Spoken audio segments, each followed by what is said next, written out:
Welcome to exam runway. तो दोस्तों आज हम लोग एक इम्पॉर्टेंट टॉपिक के बारे में चर्चा कर रहे हैं। यह टॉपिक है कांग्रेस का अधिवेशन। देखिए, आप मॉडर्न हिस्ट्री पढ़ते हैं तो कांग्रेस का अधिवेशन आपको न सिर्फ मॉडर्न हिस्ट्री को समझ को विकसित करेगा, बल्कि यहाँ से एग्ज़ाम में आपको 5-6 क्वेश्चन डायरेक्टली देखने को मिलता है। और इस टॉपिक को आप एक बार पढ़ लीजिएगा तो मॉडर्न हिस्ट्री समझने में आपको काफ़ी सहायता मिलेगी।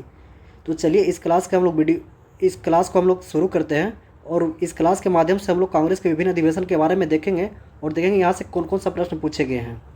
ठीक है, तो पहले देखते हैं इसकी स्थापना। देखिए, इसकी स्थापना होती है 28 दिसंबर 1985 को। वेरी इंपॉर्टेंट, ये डेट आपको पूछ लेगा कांग्रेस की स्थापना कब होती है। तो देखिए 1885 तो सबको याद रखता है, लेकिन 28 दिसंबर भी याद रखना है। यहाँ बीपीएससी द्वारा एक बार डेट दे दिया गया था, तो इससे कन्फ्यूज नहीं होना है। देखिए 28 दिसंबर 1885, इसको ध्यान रखना है। संस्थापक थे एहो हुम। ये जो संस्थापक थे एहुम थे, ये स्कॉटलैंड के निवासी थे। ठीक है, और इसकी स्थापना कहाँ हुई थी? तो गोकुलदास तेजपाल संस्कृति विश्वविद्यालय मुंबई। वेरी इंपॉर्टेंट, ये आपको डायरेक्ट स्टेटमेंट पूछ दिया गया है कि जो कांग्रेस की स्थापना हुई थी कहाँ हुई थी, तो इसको याद रखना है, गोकुलदास तेजपाल सांस्कृतिक विद्यालय मुंबई में हुई थी। ठीक है, उसके बाद प्रारंभिक नाम क्या था? भारतीय राष्ट्रीय संघ। वेरी इंपॉर्टेंट, और इसी को भारतीय राष्ट्रीय संघ को दादा भाई नौरोजी थे, इन्हीं के कहने पे भारतीय राष्ट्रीय कांग्रेस का नाम किया गया। वेरी इंपॉर्टेंट, पूछ देगा भारतीय राष्ट्रीय संघ या कांग्रेस के किसके नाम पर किया गया, तो दादा भाई नौरोजी के कहने पे भारतीय राष्ट्रीय संघ को भारतीय राष्ट्रीय कांग्रेस का नाम दिया गया। ठीक है, उसमें देख लेते हैं चर्चित व्यक्ति कौन क्या थे। एक थे वायसराय, उसमें वायसराय थे लॉर्ड डफरिन थे, इनके बारे में सुने होंगे। ठीक है, और ब्रिटेन के प्रधानमंत्री कौन थे? ग्लैडस्टन। ब्रिटेन के प्रधानमंत्री थे ग्लैडस्टन। देखिए यहाँ से तो क्वेश्चन नहीं आएगा, लेकिन ये 100% यहाँ से क्वेश्चन आपको PYQ में देखने को मिलता है, तो ये ध्यान रखिएगा। उसके बाद इसका उद्देश्य क्या था? कांग्रेस का स्थापना का उद्देश्य क्या था? 1857 की क्रांति के बाद पनप रहे विद्रोहियों को शांत करने के लिए सेफ्टी वॉल के रूप में काम करना। देखिए सेफ्टी वॉल क्या होता है? एक प्रेशर में आप लोग देखते हैं जो कुकर के प्रेशर के लिए ऊपर जो ढक्कन लगा हुआ था कुकर में, वो क्या होता है? प्रेशर को कम करता है। इसी तरह भारतीय राष्ट्रीय आंदोलन को दबाने के लिए इसको स्थापना किया गया। ये कौन कहे थे? तो ये व्यक्ति था, ये आपको सेफ्टी वॉल लाला लाजपत राय का ध्यान रखिएगा। सेफ्टी वॉल किसने कहा था? तो लाला लाजपत राय, इसको ध्यान रखिएगा। मैं लिख दे रहा हूँ, लाला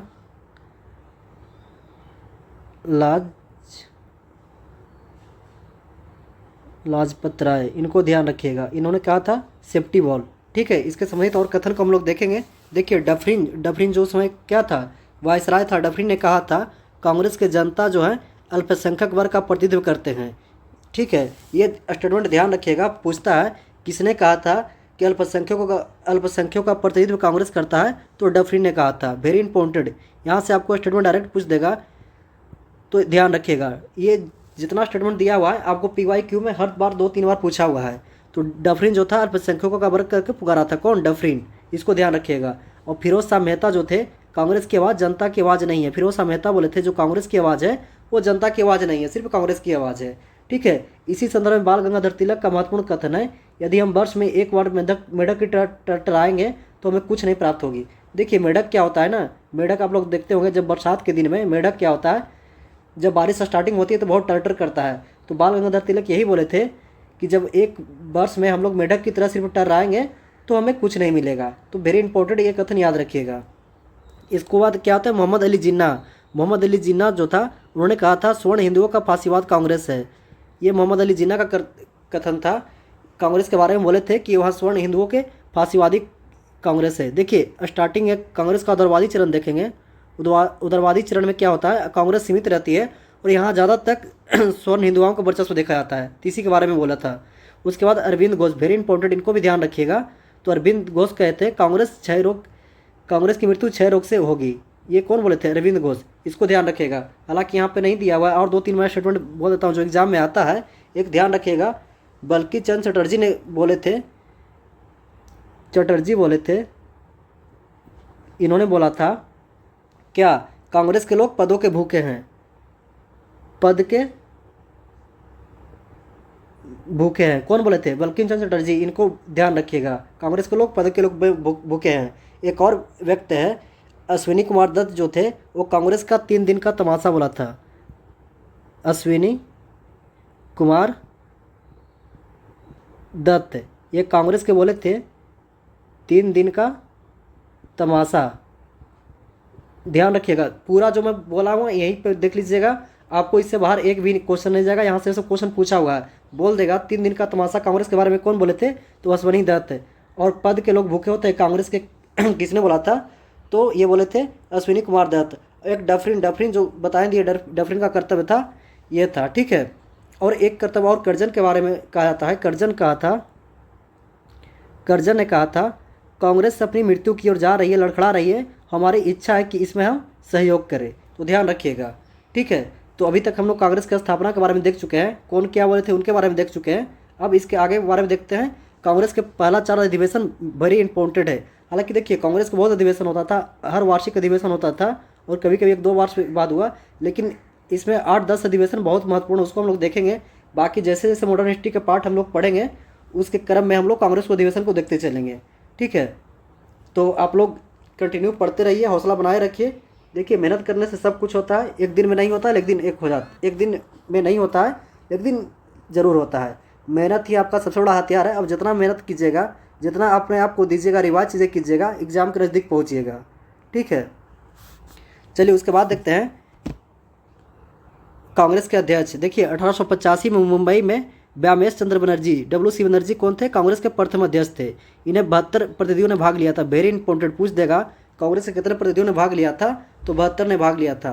उसके बाद होता है 1986, ये कहाँ हुआ था, कलकत्ता में। इसमें अध्यक्ष कौन थे, दादा भाई नौरोजी, पारसी धर्म से संबंधित थे। इसके बाद होता है 1987 में मद्रास में बदरुद्दीन तबैजी, ये मुस्लिम थे, पहला मुस्लिम अध्यक्ष। उसके बाद 1988 में होता है इलाहाबाद, इसका अध्यक्ष थे जॉर्ज इलो।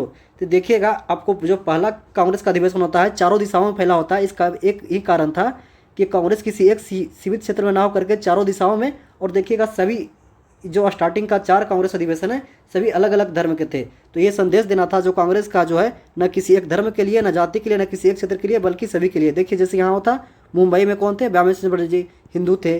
उसके बाद कोलकाता में कौन थे, ये आपका आ जाएगा दादा भाई नौरोजी थे। उसके बाद इलाहाबाद में कौन थे, ये आपके आ जाएंगे कौन, जॉर्ज इलो ईसाई थे। उसके बाद मद्रास में कौन थे, तो तबैजी थे, मुस्लिम थे, ठीक है। इसको ध्यान रखिएगा। देखिए कलकत्ता अधिवेशन राष्ट्रीय और राष्ट्रगान के लिए ऐतिहासिक क्षण है। सबसे ज़्यादा अधिवेशन यही हुआ था, कलकत्ता में हुआ था। उसके बाद देखते हैं 1896 का अधिवेशन। देखिए 1896 का अधिवेशन जो था ए रहमतुल्लाह सयानी किए थे, ठीक है। वंदे मातरम पहली बार गाया गया था, वेरी इंपॉर्टेंट। देखिए वंदे मातरम काफ़ी अभी चर्चा में बना हुआ है, आप लोग संसद में देख रहे होंगे, संसद से लेकर सड़क तक वंदे मातरम के लेकर के काफ़ी गरमाया हुआ मुद्दा है। तो यहाँ से पूछ देगा पहली बार वंदे मातरम कब गाया गया था, तो कांग्रेस के अधिवेशन में गाया गया था कहाँ, 1896 में। अध्यक्ष कौन थे, रहमतुल्लाह सयानी थे, ठीक है। इनको ध्यान रखिएगा। उसके बाद राष्ट्रगान 1911 में यहाँ पे बिशन नारायण धर जो होते हैं वो क्या अध्यक्ष थे, जनगण मन पहली बार गाया गया था, इसको ध्यान रखिएगा। उसके बाद देखते हैं आगे चल करके कांग्रेस का विभाजन हो जाता है, ठीक है। तो कांग्रेस का विभाजन होने से पहले इसके 1-2 महत्वपूर्ण हम लोग देख लेते हैं। 1905 में वाराणसी में हुआ था, इसकी अध्यक्षता कौन किए थे, गोखले, वेरी इंपॉर्टेंट। ये कितना बार आपको एग्जाम में पूछा हुआ है, पूछ देगा 1905 में कांग्रेस का अधिवेशन कहाँ हुआ था, तो जगह और अध्यक्ष दोनों का नाम रखना है, ठीक है। जितना बता रहा हूँ उतना आप लोग याद रखिए, आपका 99% क्वेश्चन बन जाएगा। बाकी हम लोग टॉपिक के साथ आगे देखते चलेंगे। तो 1905 में वाराणसी में हुआ था, अध्यक्ष थे गोखले, बंगाल का विभाजन का आलोचना किए थे, वेरी इंपॉर्टेंट। उसके बाद 1906 में हुआ था कलकत्ता में, दादा भाई नौरोजी थे और पहली बार स्वराज शब्द का प्रयोग किया गया था, वेरी इंपॉर्टेंट। एक बार और मैं बता रहा हूँ, दादा भाई नौरोजी जो थे कांग्रेस के 3 बार अध्यक्षता किए थे। एक बार हम लोग पहले देख चुके हैं, दोबारा बीच में और बने थे। तो इनको ध्यान रखिएगा, इनके बारे में पूछ देता है। दादा भाई नौरोजी कितने बार अध्यक्ष बने थे, तो 3 बार बने थे। 1906 में बने थे, पहली बार स्वराज शब्द का प्रयोग किया गया, वेरी इंपॉर्टेंट। उसके बाद 1907 में देखते हैं, यहीं पे कांग्रेस का विभाजन होता है, गरम दल और नरम दल। इसके बारे में हम लोग अगले क्लास में अच्छे से पढ़ेंगे, गरम दल क्या था, नरम दल क्या था, इनकी क्या भूमिका थी।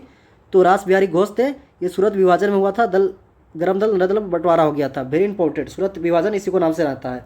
उसके बाद 1916 का अधिवेशन आता है, अंबिका चरण मजुमदार थे, यहाँ गरम दल और नरम दल एक हो जाता है और मुस्लिम लीग और के भी समझौता होता है, इसको ध्यान रखिएगा। और यहीं पे गांधी जी को कौन मिले थे, राजकुमार शुक्ल गांधी जी को यहीं मिले थे, ठीक है, इसको ध्यान रखिएगा। अब देखते हैं कांग्रेस के मंच से ये नारी शक्ति, कांग्रेस के मन से नारी शक्ति में कौन कौन नारी भाग ली थी। देखिए पूछ देगा कांग्रेस के अधिवेशन के संबोधन करने वाले पहले महिला संबोधनकर्ता कौन थी, तो कौन थी, ये पहले थी कादम्बिनी गांगुली, वेरी इंपॉर्टेंट। ये कहाँ भाग लिया था, तो कोलकाता में, इसको भी ध्यान रखिएगा, कोलकाता में भाग लिया था, वेरी इंपॉर्टेंट। पूछ देगा पहली संबोधनकर्ता, तो गांगुली, कादम्बिनी गांगुली, वेरी इंपॉर्टेंट। ठीक है, ये 1890-91 में भाग ली थी, इसको ध्यान रखिएगा, वेरी इंपॉर्टेंट, ये फैक्ट आपके लिए है। उसके बाद होता है महिला अध्यक्ष। देखिए कांग्रेस का पहला महिला अध्यक्ष थी एनी बेसेंट, ये 1917 में कलकत्ता अधिवेशन में अध्यक्षता की थी। कांग्रेस के महिला अध्यक्ष पहली महिला अध्यक्ष थी। ठीक है, कांग्रेस की पहला महिला अध्यक्ष पूछेगा तो एनी बेसेंट। यही आगे चल करके 1925 में कानपुर में आपको सरोजिनी नायडू जो होती है वो कांग्रेस के द्वितीय महिला अध्यक्ष और भारत की पहली महिला अध्यक्ष बनती है। ये भारत की नहीं थी एनी बेसेंट, ये कहाँ थी, यूरोपीय महिला थी। तो पूछ देगा पहली महिला अध्यक्ष कौन थी, तो एनी बेसेंट, लेकिन भारतीय महिला कौन थी, तो आपको सरोजिनी नायडू। उसके बाद 1931 में एक और महिला बनती है सेन गुप्ता, 1931 में बनती है सेन गुप्ता। ये भी आपका कहाँ हुआ था, ये भी आपका कलकत्ता में हुआ था, इसको ध्यान रखिएगा। तो देखिए तीन महिला का कारण बहुत इंपॉर्टेंट है। 1917 में एनी बेसेंट, 8 वर्ष जोड़ दीजिए 1925 आ गया। 1925 में कौन बनी थी, सरोजिनी नायडू, फिर 8 वर्ष जोड़ दीजिए 1931 आ गया। 1931 में कौन बनी थी, सेन गुप्ता, एस.एन. गुप्ता, इसको ध्यान रखिएगा। उसके बाद 1924 का अधिवेशन होता है, बेलगांव में होता है।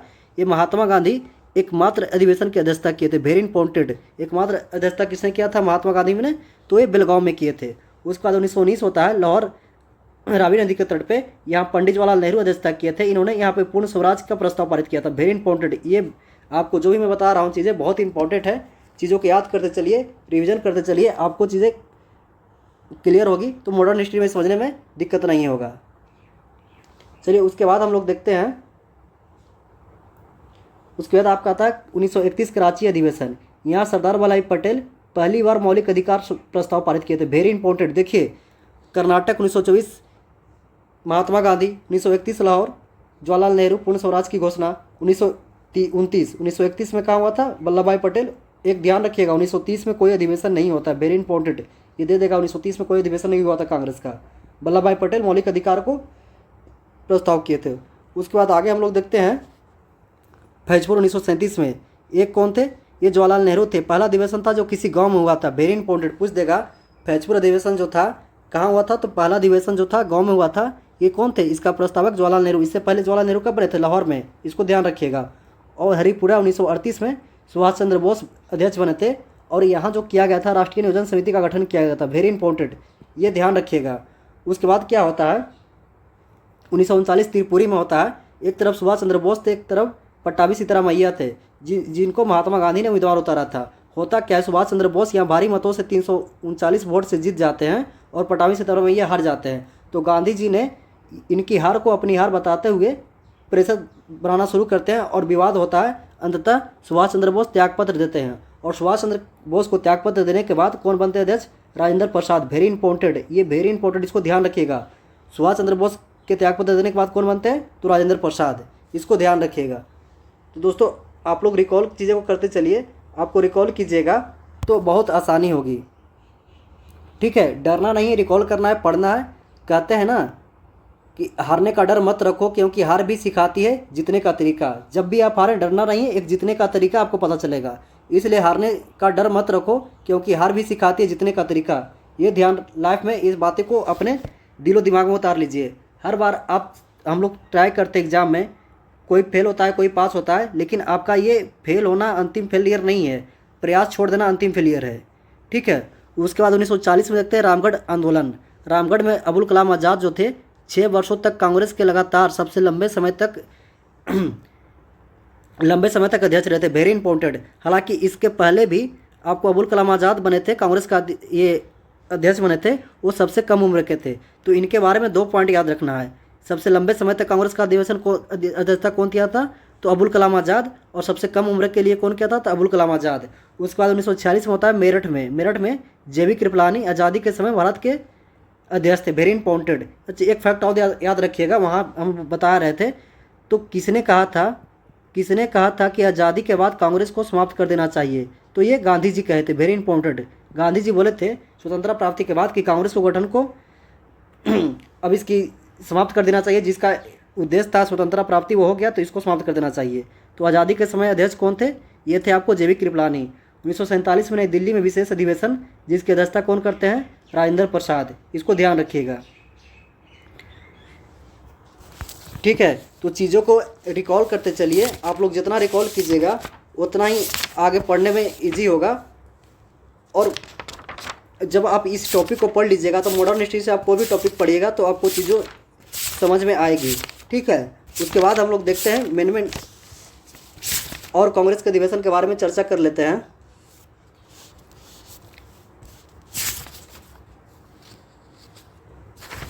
देखिए, प्रथम अध्यक्ष कौन थे? व्यामेश चंद्र बनर्जी 1985 में हुआ था। मुस्लिम अध्यक्ष कौन थे?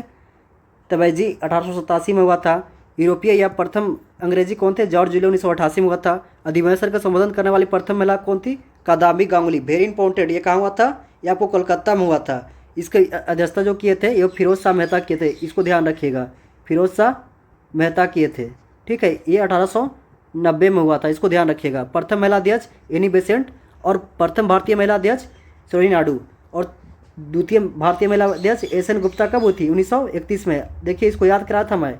17 में 8 जोड़िए 25 साल, 25 में 8 जोड़िए 31 साल हो जाएगा। गांव में प्रथम अधिवेशन हुआ था फैजपुर में। अध्यक्ष नेहरू जी थे और सबसे कम उम्र और सबसे लंबे समय तक रहे थे मौलाना कलाम आज़ाद।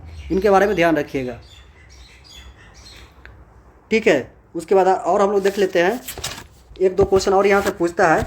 देखिए, 1925 में सरोजिनी नायडू बनी थी, 1924 में ये बने थे, एक 1929 ध्यान रखिएगा। एक और अधिवेशन आपका जो है 1927 इंपॉर्टेंट इसलिए है, ये मद्रास में हुआ था। M.N. अंसारी किए थे। यहीं पे साइमन कमीशन का बहिष्कार का प्रस्ताव पारित किया गया था। साइमन कमीशन देखिए गठन 1927 में हुआ था, तो 1928 में इसको आना था। तो कांग्रेस ने साइमन कमीशन के बहिष्कार का प्रस्ताव कहाँ पेश किया था? तो 1927 में पेश किया था। कहाँ पे हुआ था? ये मद्रास में हुआ था। Very important. और इसके जो अध्यक्ष किए थे वो थे M.N. अंसारी। इसको भी ध्यान रखिएगा, ये आपको एग्जाम में पूछा हुआ है। एक और 1920 वाला अधिवेशन आप लोग याद रखिए, वहाँ से भी क्वेश्चन पूछता है। 1920 का भी मैं बता दे रहा हूँ। 1920 में कहाँ हुआ था? नागपुर में हुआ था। ये किए थे वी रघवाचार्य। इसने क्या हुआ था? पहली बार देशी रियासतों के प्रतिनिधि की घोषणा किया था। कौन? कांग्रेस ने। इसको ध्यान रखिएगा। और एक 1916 हो गया, 1920 हो गया, बेलगांव हो गया। और आपको 1936-37 याद रखना है। 1915 भी देख लीजिएगा, इसमें कोई ज़्यादा ये नहीं था। 1911 हो गया। तो हम लोग इस टॉपिक को अच्छे से देख चुके हैं। अब देखते हैं इसके बारे में क्वेश्चन जो PYQ जहाँ ज़्यादातर पूछा गया है। देखिए, क्वेश्चन आपको PCS में पूछा गया है, वनडे एग्जाम में पूछा गया है और UPSC में पूछा गया है। तो चलिए एक बार हम लोग क्वेश्चन के माध्यम से रिवाइज करते हैं। भारतीय राष्ट्रीय कांग्रेस के अध्यक्ष कौन थे? JV कृपलानी। स्वतंत्रता के समय पूछा है। कांग्रेस के प्रथम महिला अध्यक्ष थी एनी बेसेंट और भारत की महिला अध्यक्ष थी सरोजिनी नायडू। देखिए वही क्वेश्चन है, इसको देख लीजिएगा। तो चलिए आप लोग क्वेश्चन को देख लीजिएगा, वीडियो लंबा हो जाएगा। और आप लोग इसको एक बार PYQ ये जितना है PYQ एक बार देख लीजिएगा। और वीडियो को आप लोग ज़्यादा से ज़्यादा शेयर कीजिए। और इसका PDF आपको टेलीग्राम चैनल में मिल जाएगा। टेलीग्राम चैनल ज्वाइन कीजिए, वहाँ से PDF ले करके आप लोग एक दो बार रीड कर लीजिएगा। जब PDF रीड कर लीजिएगा उसके बाद एक दो बार पढ़िएगा तो चीज़ें रिकॉल हो जाएगा, ठीक है। इससे संबंधित आगे हम एक और पार्ट लाएंगे कांग्रेस के अधिवेशन से, नरम दल गरम दल। उसके बाद हमारा मॉडर्न हिस्ट्री आगे चलता रहेगा। बहुत बहुत धन्यवाद। जय हिंद।